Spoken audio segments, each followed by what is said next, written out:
दोस्तों नमस्कार। घटना चक्र के आधुनिक भारत के प्रश्नोत्तरी में हम लोग यहाँ तक कर चुके थे। अब इसके बाद ट्रेड यूनियन और साम्यवादी दल है, तो इसमें 1918 की बात है। तो इसके डायरेक्ट क्वेश्चन पे चलते हैं और उसका डिस्क्रिप्शन देख लेंगे। तो चलिए शुरू करते हैं कि पहला क्वेश्चन है कि भारत में 1918 में प्रथम मजदूर संघ की स्थापना किसने की थी? मजदूर संघ की स्थापना। तो इसका ऑप्शन है बीवी वाडिया। ऑप्शन इसका बी आ जाता है, बीपी वाडिया। तो इसके बारे में डिस्क्रिप्शन देख लेते हैं कि बीपी वाडिया के नेतृत्व में वर्ष 1918 में स्थापित मद्रास मजदूर संघ भारत का प्रथम आधुनिक मजदूर संघ संगठन था। तो बीपी वाडिया का नाम आता है 1918 में इन्होंने स्थापित किया था मद्रास मजदूर संघ, जो कि क्या था? भारत का प्रथम आधुनिक मजदूर संघ संगठन था। दूसरा क्वेश्चन है कि अहमदाबाद निम्नलिखित में से अहमदाबाद टेक्सटाइल लेबर एसोसिएशन की स्थापना किसने की? तो इसका आंसर है महात्मा गांधी।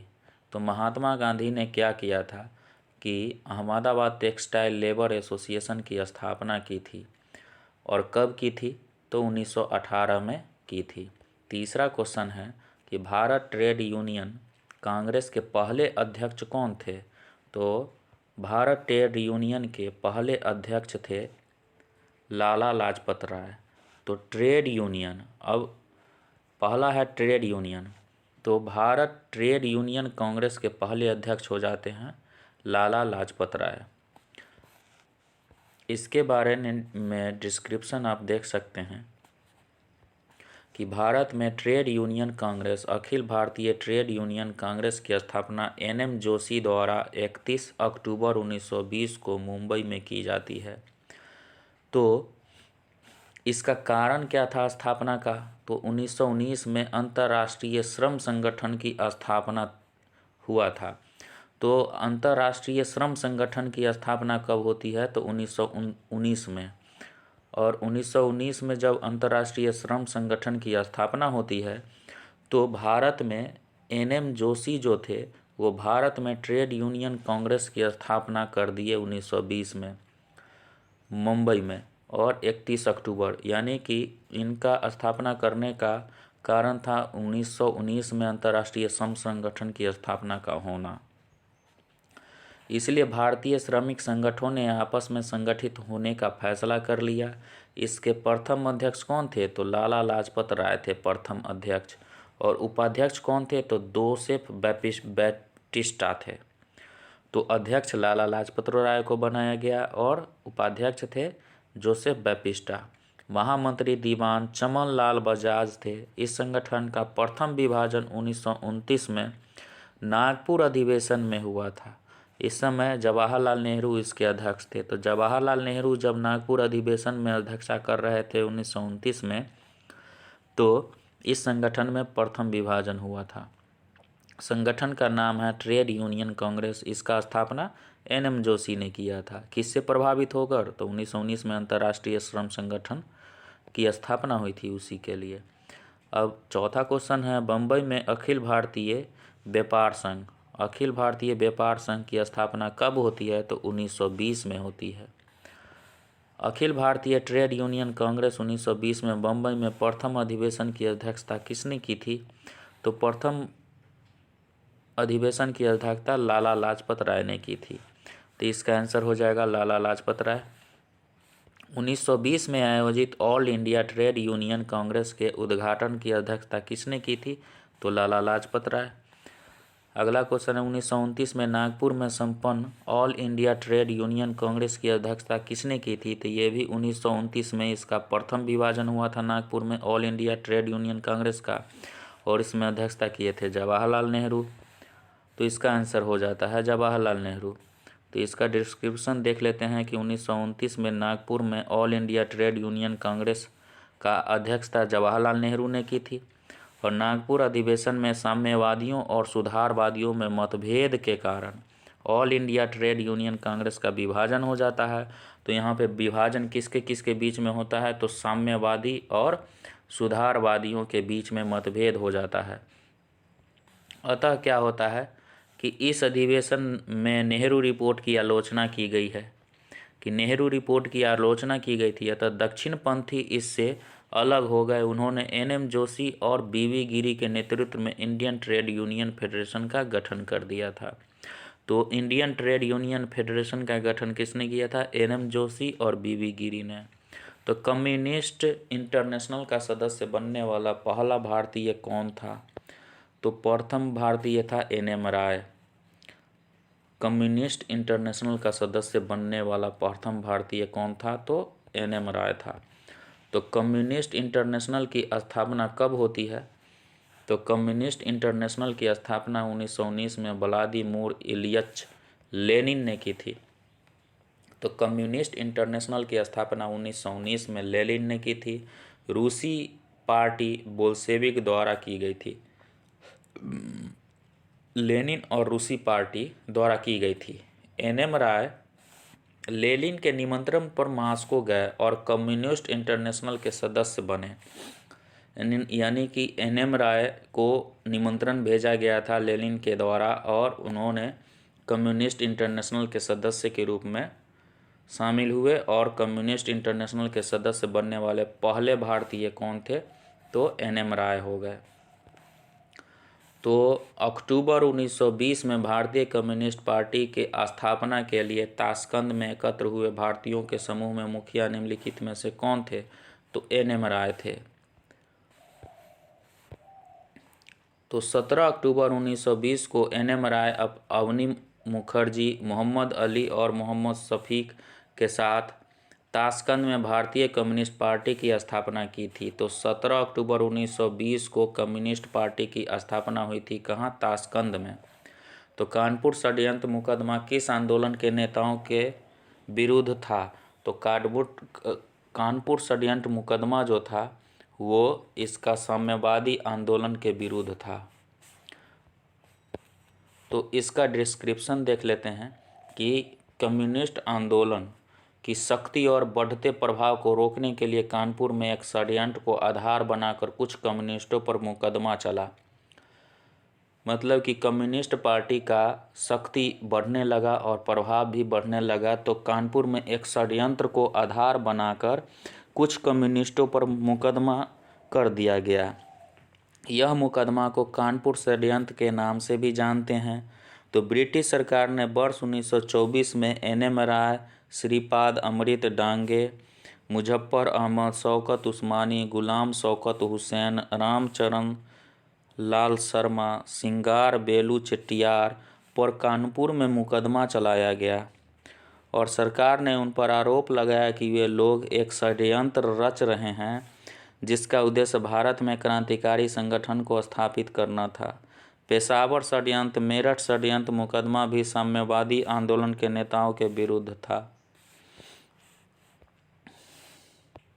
निम्नलिखित में से किस केस की समस्त संसार में चर्चा हुई और अभियुक्तों के समर्थन में Albert Einstein, H.G. Wells, Harold Laski और रूजवेल्ट ने सहानुभूति टिप्पणी की, तो इसका आंसर है मेरठ षड्यंत्र केस। तो मेरठ षड्यंत्र केस के इसका डिस्क्रिप्शन देख लेते हैं।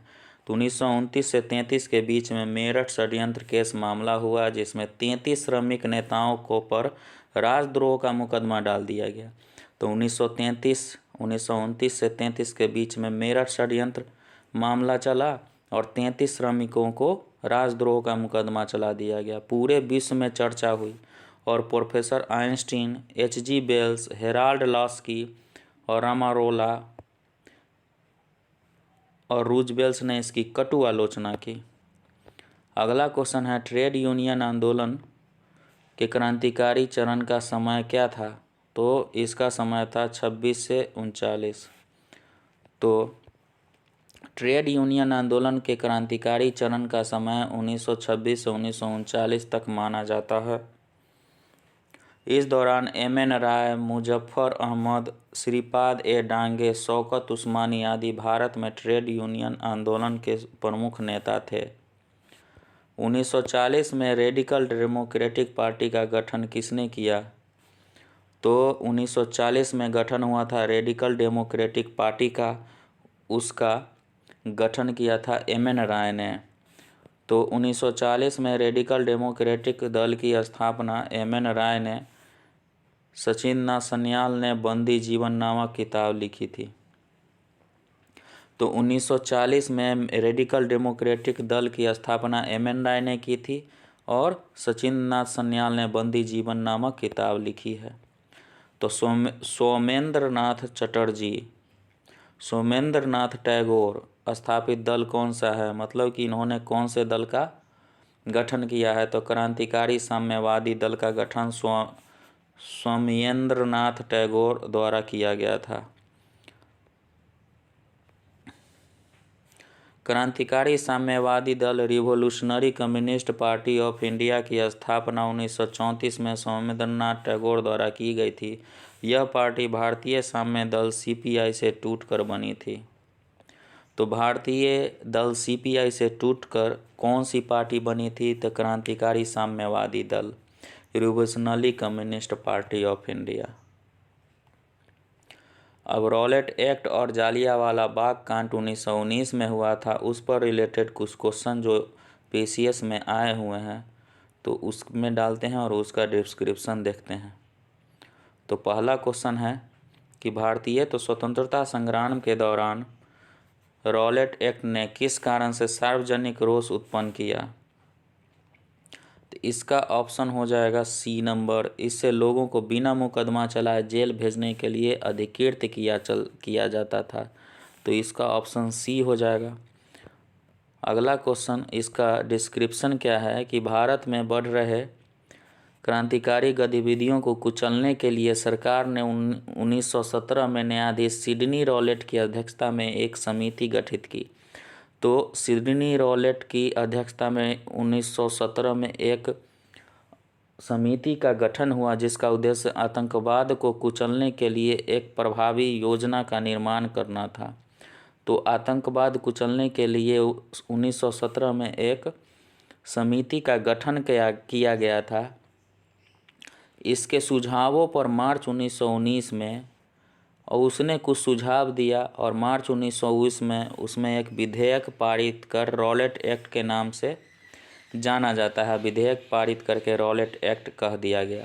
रॉलेट अधिनियम जो एक्ट था, इसके द्वारा अंग्रेजी सरकार जिसको चाहे जब चाहे बिना मुकदमा चलाए जेल बंद रख सकती थी। इसीलिए इस कानून को बिना वकील, बिना दलील, बिना अपील का कानून कहा जाने लगा। अगला क्वेश्चन है, रॉलेट एक्ट लाने का क्या प्रयोजन था? तो राष्ट्रीय और क्रांतिकारी गतिविधियों पर रोक लगाना। रॉलेट एक्ट भारत में कब लागू किया गया? तो 1919 में लागू किया गया रॉलेट एक्ट। रॉलेट एक्ट का लक्ष्य क्या था? तो बिना मुकदमा चलाए बंदी बनाना और मुकदमा की संक्षिप्त प्रक्रिया करना। तो ऑप्शन बी। रॉलेट सत्याग्रह के संदर्भ में निम्नलिखित में से कौन सा कथन सही है? तो बी है, केवल 1 और 2। तो रॉलेट अधिनियम सेडिशन कमेटी की सिफारिश पर आधारित था। तो सेडिशन कमेटी की सिफारिश हुआ था रॉलेट एक्ट के लिए। दूसरा है, रॉलेट सत्याग्रह में गांधी जी ने होम रूल लीग का उपदेश प्रयास किया था। तो रॉलेट एक्ट एक काला कानून था जिसमें किसी भी व्यक्ति को संदेह के आधार पर गिरफ्तार किया जा सकता था। रॉलेट अधिनियम सेडिशन कमेटी की सिफारिश पर आधारित था। इसका गठन भारत में क्रांतिकारी गतिविधियों को दबाने के लिए किया जाता था। वर्ष 1919 में जब गांधी जी ने रॉलेट एक्ट के खिलाफ सत्याग्रह अपील की तो वे सभी लोग हमें इसमें शामिल हो गए जिन्हें होम रूल आंदोलन ने राजनीतिक रूप से जागरूक बनाया था। तो होम रूल आंदोलन पहले से ही चल रहा था और उसमें जो लोग जागरूक थे तो गांधी जी के आह्वान पर रॉलेट एक्ट का विरोध करने के लिए सत्याग्रह में शामिल हो गए। साइमन कमीशन आयोग भारत में 3 फरवरी 1928 को पहुंचा था जिसके विरोध में सभी प्रमुख नगरों और कस्बों में हड़ताल कर दिया गया था। साइमन वापस जाओ के नारे इसका स्वागत हुआ था कि साइमन वापस जाओ। जब रॉलेट एक्ट पारित हुआ था तो उस समय भारत का वायसराय कौन था? तो 1919 में चेम्सफोर्ड था वायसराय। तो चेम्सफोर्ड 1916 से लेकर 1921 के बीच में भारत का वायसराय रहा था। इसी के कार्यकाल में 1920 में रॉलेट एक्ट पारित हुआ था। तो रॉलेट एक्ट किस वायसराय के काल में पारित हुआ था? तो चेम्सफोर्ड के काल में पारित हुआ था। तो रॉलेट एक्ट का भारतीय राष्ट्रीय कांग्रेस ने विरोध किया था, क्योंकि इसका लक्ष्य था क्या? तो व्यक्तिगत स्वतंत्रता को सीमित कर देना। आपको कभी भी पकड़ के जेल में ठूस दिया जा सकता है बिना मुकदमा किए हुए तब भी। मार्च 1919 में केंद्रीय विधान परिषद के पास हुआ विधेयक रॉलेट एक्ट के नाम से जाना जाता है, जिसके अनुसार अंग्रेजी सरकार जिसको चाहे जब चाहे बिना मुकदमा चलाए जेल में बंद रख सकती है। इस कानून का द्वारा व्यक्तिगत स्वतंत्रता को सीमित किया गया था, जो कि सबको मंजूर नहीं था और इसलिए विरोध किया गया था। तो अखिल भारतीय राजनीति में गांधी जी का पहला शासनिक कदम क्या था? तो रॉलेट एक्ट ही था, सत्याग्रह।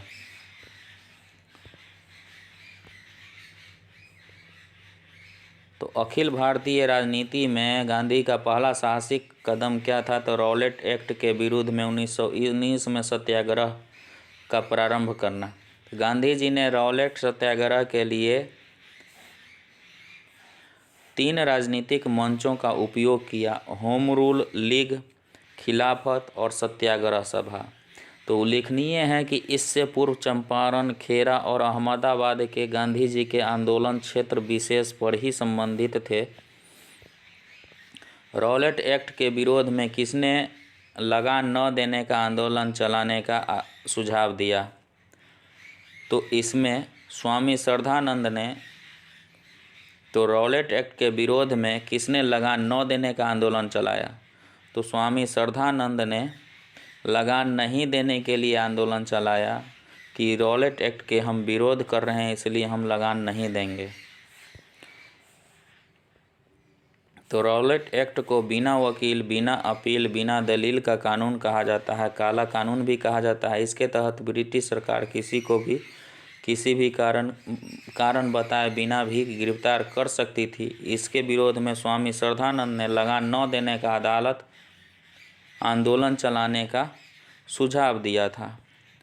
तो the anarchical and revolutionary crime act 1919 को ही सामान्य भाषा में रॉलेट एक्ट कहा जाता है। तो the anarchy and revolutionary crime act 1919 को सामान्य बोलचाल में रॉलेट एक्ट कहा जाता है। न्यायाधीश सिडनी रॉलेट की अध्यक्षता में गठित समिति के सुझावों के आधार पर पारित किया गया था। कौन सी महत्वपूर्ण घटना जालियांवाला बाग नरसंहार के तुरंत पूर्व घटी थी? तो रॉलेट एक्ट ही था जो जालियांवाला बाग के पहले घटा था। तो रॉलेट एक्ट 1919 में लागू किया गया था, जिसके विरुद्ध गांधी जी ने 6 अप्रैल 1919 को देशव्यापी हड़ताल का आंदोलन किया था। जालियांवाला बाग अमृतसर में 13 अप्रैल 1919 को शांतिपूर्ण जनसभा में जनरल डायर ने नृशंस नरसंहार कराया था।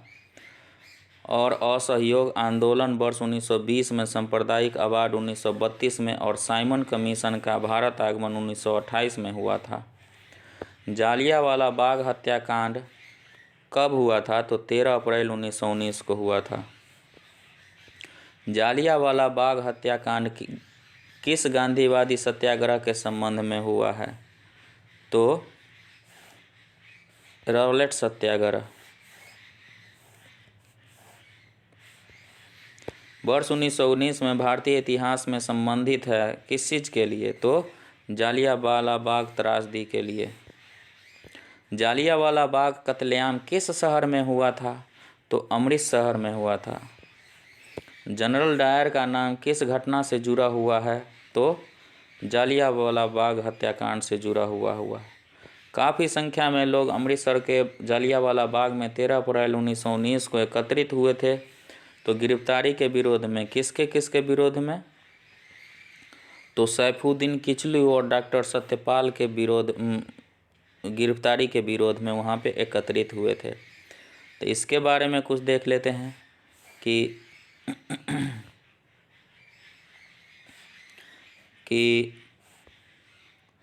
पंजाब के दो लोकप्रिय नेताओं डॉक्टर सैफुद्दीन किचली और सत्यपाल की गिरफ्तारी और ब्रिटिश दमन का विरोध करने के लिए 13 अप्रैल 1919 को बैसाखी के दिन अमृतसर के जालियांवाला बाग में एक सार्वजनिक सभा बुलाई गई थी, जहां general Reginald Edward Harry Dyer निहत्थी शांतिपूर्ण भीड़ पर गोलियां चलवाकर 1000 लोगों को हत्या कराई, जबकि सरकारी रिपोर्ट के अनुसार 379 लोग मारे गए। 13 अप्रैल 1919 को जालियांवाला बाग नरसंहार की हृदय विदारक घटना के बाद रवीन्द्रनाथ टैगोर ने ब्रिटिश सरकार द्वारा प्रदान की गई नाइट की उपाधि लौटा दी। जालियांवाला बाग हत्याकांड के विरोध में शंकरन नायर ने वायसराय की कार्यकारिणी से इस्तीफा दे दिया। तो वायसराय की कार्यकारिणी से इस्तीफा किसने दिया? तो शंकरन नायर में। और नाइट की उपाधि किसने लौटाई? तो रवीन्द्रनाथ टैगोर ने। जालियांवाला बाग में प्रदर्शन के लिए क्यों लोग जमा हुए थे? तो किचलू और सत्यपाल के बंदी बनाने के विरोध में प्रदर्शन करने के लिए। तो 30 मई 1919 को अपना अलंकरण भारत सरकार को लौटाने वाले व्यक्ति कौन थे? तो रवीन्द्रनाथ टैगोर थे। कब लौटाए थे? 30 मई को लौटाए थे। तो 13 अप्रैल को जालियांवाला बाग हत्याकांड हुआ था और नरसंहार घटना को देख के रवीन्द्रनाथ टैगोर 30 मई को ब्रिटिश सरकार द्वारा नाइट की उपाधि लौटा दी। टैगोर ने कहा, समय आ गया है जब सम्मान के तगमे अपमान के बेतु के संदर्भ में हमारे कलंक को सुस्पष्ट कर देते हैं। जहाँ तक मेरा प्रश्न है, मैं सभी विशेष उपाधियों से रहित होकर अपने देशवासियों के साथ खड़ा होना चाहता हूँ। जालियांवाला बाग हत्याकांड 1919 में पंजाब में हुए अत्याचारों के अपने विरोध के रूप में किस विख्यात व्यक्ति ने ब्रिटिश सरकार द्वारा प्रदान की गई नाइट की उपाधि को वापस लौटा दिया? तो रवीन्द्रनाथ टैगोर ने। किसके विरोध प्रकाशन के अभिप्राय के रूप में रवीन्द्रनाथ टैगोर ने अपनी नाइट की उपाधि त्याग दी? तो जालियांवाला बाग हत्याकांड। निम्नलिखित में से किसके विरोध में रवीन्द्रनाथ टैगोर ने अपनी नाइटहुड का परित्याग कर दिया? तो जालियांवाला नरसंहार। रवीन्द्रनाथ टैगोर ने अपनी नाइटहुड उपाधि लौटाई जालियांवाला बाग हत्याकांड में। जालियांवाला बाग हत्याकांड के विरोध में वायसराय की कार्यकारिणी परिषद की सदस्यता किसने इस्तीफा दे दिया? तो शंकरन नायर। जालियांवाला बाग हत्याकांड के विरोध में शंकरन नायर ने वायसराय की कार्यकारिणी से इस्तीफा दे दिया था। जालियांवाला बाग हत्याकांड 13 अप्रैल 1919 को हुआ था। इसी हत्याकांड के विरोध में रवीन्द्रनाथ टैगोर ने जालियांवाला ब्रिटिश सरकार द्वारा प्रदान की गई नाइट या सर की उपाधि लौटा दी। तो जालियांवाला बाग हत्याकांड के विरोध में निम्नलिखित में से किसने वायसराय के कार्य परिषद से त्यागपत्र दे दिया था? तो सर शंकरन नायर ने त्यागपत्र दिया था। निम्नलिखित में से किसके द्वारा जालियांवाला कांड के विरोध में सर की उपाधि त्यागी थी? तो रवीन्द्रनाथ टैगोर। निम्नलिखित घटनाओं का सही क्रम के नीचे कूट के से ज्ञात कीजिए। तो ए है 2-1-3 डॉक्टर सतपाल का बंदी बनाया जाना, जालियांवाला बाग नरसंहार का होना, 1919 का अमृतसर कांग्रेस का अधिवेशन होना। तो डॉक्टर सतपाल और सैफुद्दीन किचली को 9 अप्रैल 1919 को अमृतसर के डिप्टी कमिश्नर द्वारा गिरफ्तार कर लिया गया। 13 अप्रैल को 1919 को जालियांवाला बाग नरसंहार हुआ और 1919 में मोतीलाल नेहरू की अध्यक्षता में भारतीय राष्ट्रीय कांग्रेस का अमृतसर अधिवेशन हुआ। तो 1919 में मोतीलाल नेहरू अध्यक्षता किए थे कांग्रेस का। हंटर आयोग की नियुक्ति की गई थी किसके लिए? तो जालियांवाला हत्याकांड के बाद। जालियांवाला बाग हत्याकांड 13 अप्रैल 1919 की जांच हेतु ब्रिटिश सरकार ने हंटर कमीशन का गठन किया। कमीशन ने मार्च 1920 में अपनी रिपोर्ट प्रस्तुत की। इससे इस दुर्घटना के लिए सरकार को दोषी नहीं बताया। कहा गया कि उपद्रव क्रांति का रूप धारण कर लेते हैं। अगर मार्शल लॉ अनिवार्य था तब भीड़ की अधिकता को देखते हुए गोली चलाना पूर्णतः न्यायोचित था। साथ ही हंटर कमीशन ने डायर के इस कार्य को लेकर निर्णय लेने की भूल बताया। जालियांवाला बाग हत्याकांड के लिए जिम्मेदार ओ डायर को निम्नलिखित में से किसने मारा? तो उधम सिंह ने मारा।